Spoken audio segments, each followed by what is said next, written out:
Prudence Ipaye Adebiyi.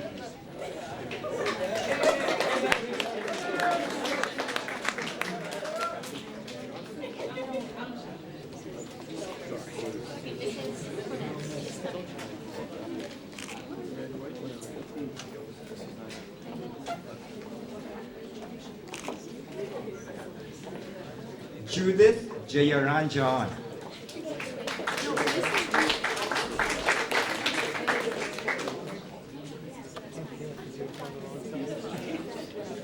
Go ahead, Judith.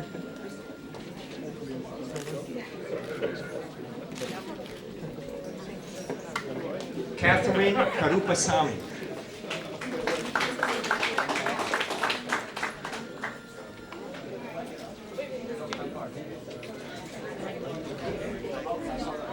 Mandeep Kaur.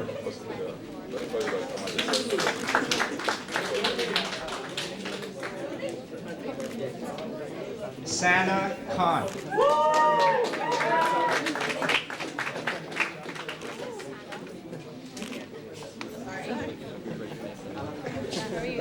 Vishal Quatra.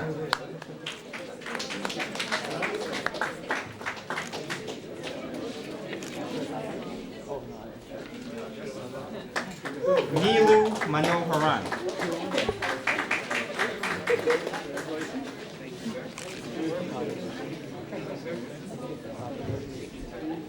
Bhargav Marthanbadi.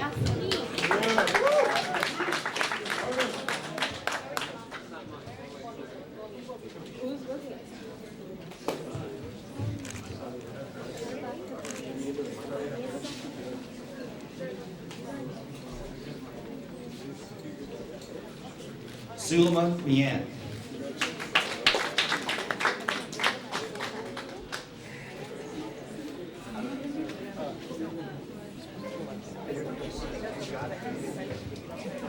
Karanji Mukai.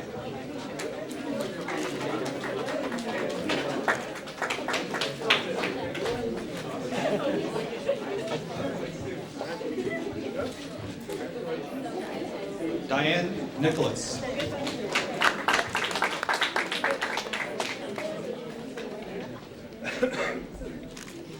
Amanda Nicholson.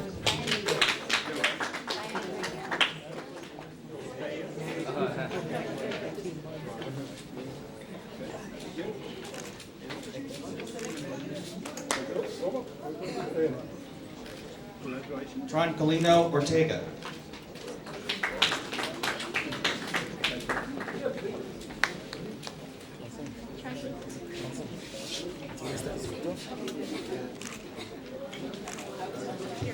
Folorunso Olajuwon.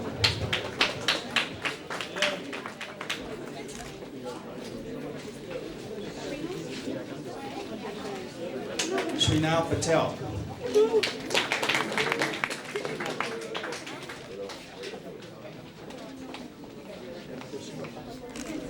Duke Fong.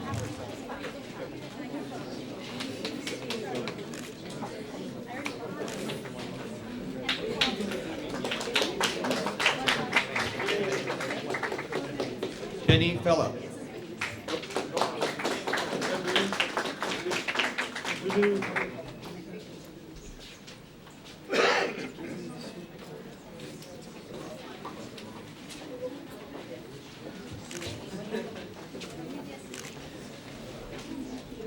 Nadia Seekersad.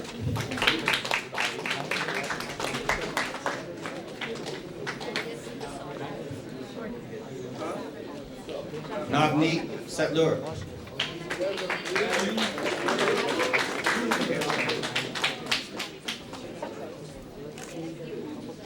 Tabi Sheikh.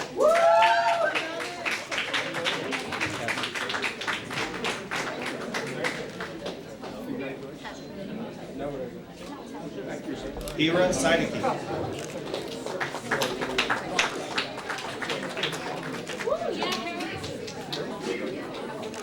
Amal Sorti.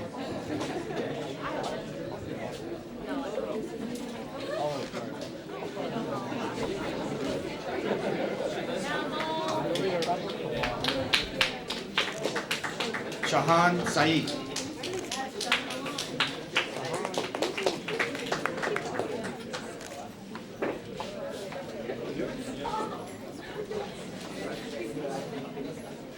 Uban Botoke.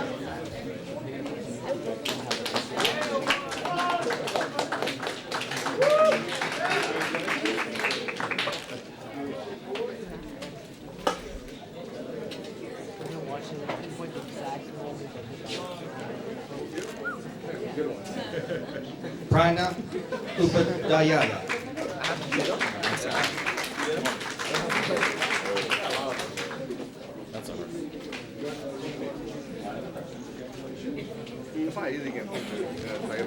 Saman Gopal.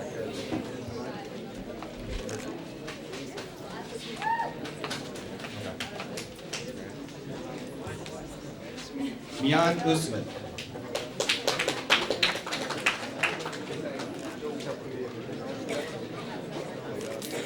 Guillermo Valle.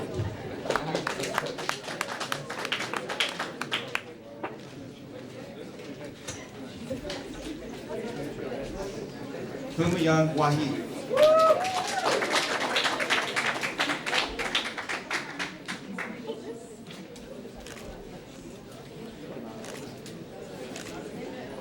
And finally, Rita Wahid.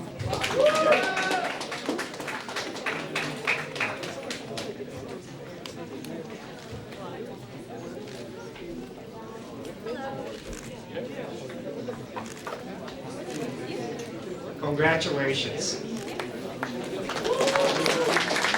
All right. We would like to call on Zara Hassan. Zara, congratulations.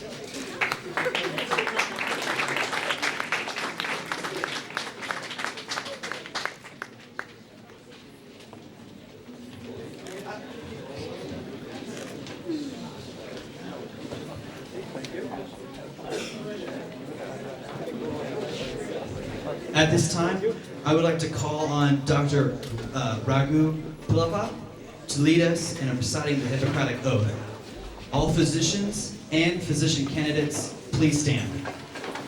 If you repeat after me, I publicly acknowledge and accept the privileges and responsibilities given to me as a physician in training and dedicate myself to provide care to those who need.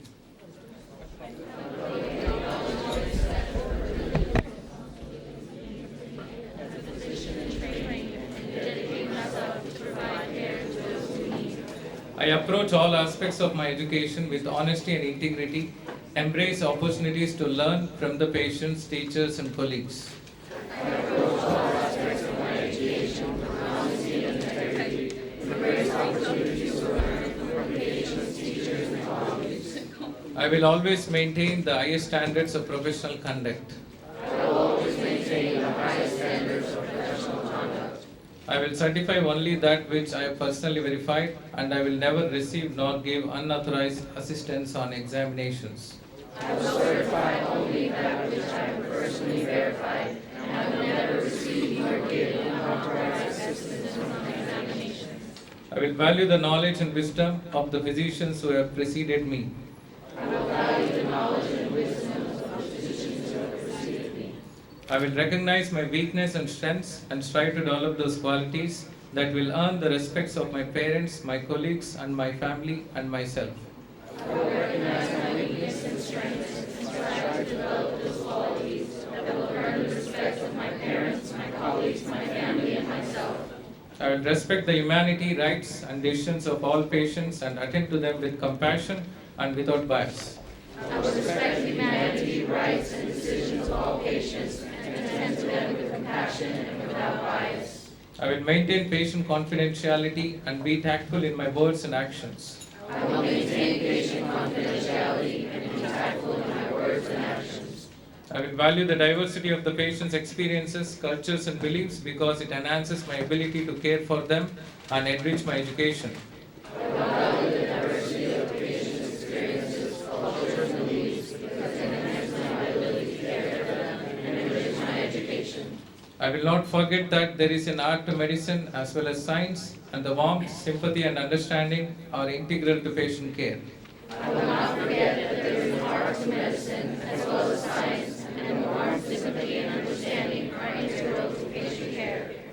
I will strive to earn the trust of my patients placed in me and the respect that society places upon my profession.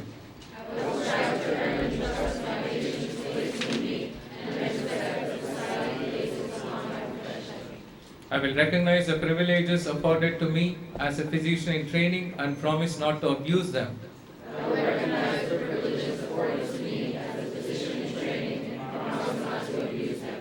Even as a student, I have a responsibility to improve the standard of health in my community, to increase access to care to the underserved, and to advance medical knowledge.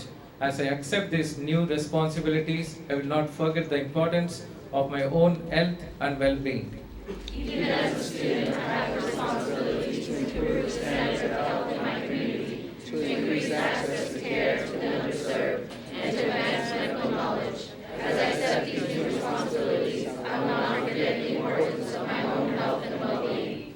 I will continue to value my relations with those who have supported me in the past and those who will share my future. I will continue to value my relations with those who have supported me in the past and those who will share my future. Knowing my own limitations and those of medicine, I commit myself to a lifelong journey of learning how to cure, relieve, and comfort with humility and compassion. Knowing my own limitations and those of medicine, I commit myself to a lifelong journey of learning how to cure, relieve, and comfort with humility and compassion.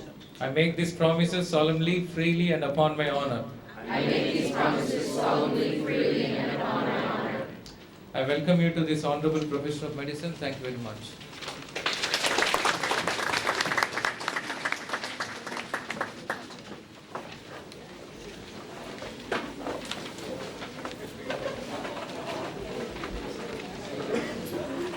Well, Kari, there are 133 million births each year, 247 births every minute, or 4 babies born every second. On that note, I would like to introduce Executive Dean and renowned OBGYN, Dr. Alan Bradford. First, I too would very much like to congratulate the students on taking this first big step in your life. There is something about the psychology of medical students, because there are not many fields that really have this seesaw effect. You started as a freshman in college, worked hard, built your way up to be a senior, bang, now you're a first-year student all over again. You might think that's the end of the line. No. You'll work your way up through medical school, you'll graduate, and then you'll be an intern or first-year resident. Again, at the bottom of the pile. You'll work your way up through a residency, and those of you that may go on to fellowship training, again, you're at the bottom of the pile. And then, after you finish all of this training, and you might be thinking to yourself, will this ever end? Then you become an attending, but guess what? You're the junior attending. Everyone is senior to you. And so, guess who gets picked to be on call for holidays, prize summer weekends? Yes, you're it. I would also like to extend a real thanks to the parents that are here. Frankly, if it wasn't for the parents' support, some of you wouldn't be here. And that support can be emotional, psychological. Many times it's financial to the extent that parents are able. And we certainly want to acknowledge your very major contribution. Let me talk just a minute about mental health. There is a psychiatric hospital in the state of Kansas, in the United States, called the Menninger Clinic. And Dr. Menninger was giving a talk one time to a lay audience on mental health. At the end of his talk, a woman in the audience raised her hand and said, Dr. Menninger, what do you think is the key ingredient of mental health. Now, before I tell you what he said, just think to yourself for 5, 10, or 15 seconds. What do you think might be the key ingredient of mental health? Quick as a flash, Dr. Menninger said, our ability to be flexible. Because to be flexible requires inner resources that sometimes we don't use very much. Those of you that have been on the island for more than 24 hours have probably had some experience about what it's like to be flexible. This is a different culture. This is a different country. They do things differently than those of you from the States are used to. Yeah. Sometimes in taxis, you've got to wait for the whole taxi to fill up before the taxi moves. Well, that may be a half hour. I mean, if you hopped in a taxi in the US and the taxi driver said, well, as soon as we fill the other 4 seats, then we'll go someplace. Now, if you're in New York City, that may work pretty well.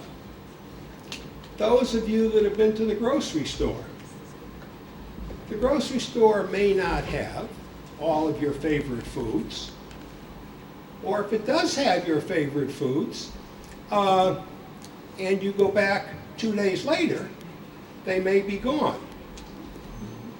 I've had to be flexible about whether or not the shower I'm using has hot water. Sometimes even flexible about whether there's water at all. And it's easy to think I'm getting too bloody old to be this stressed over this stuff. But let me teach you one thing about stress. You know, 2 issues we deal with are our expectations and reality.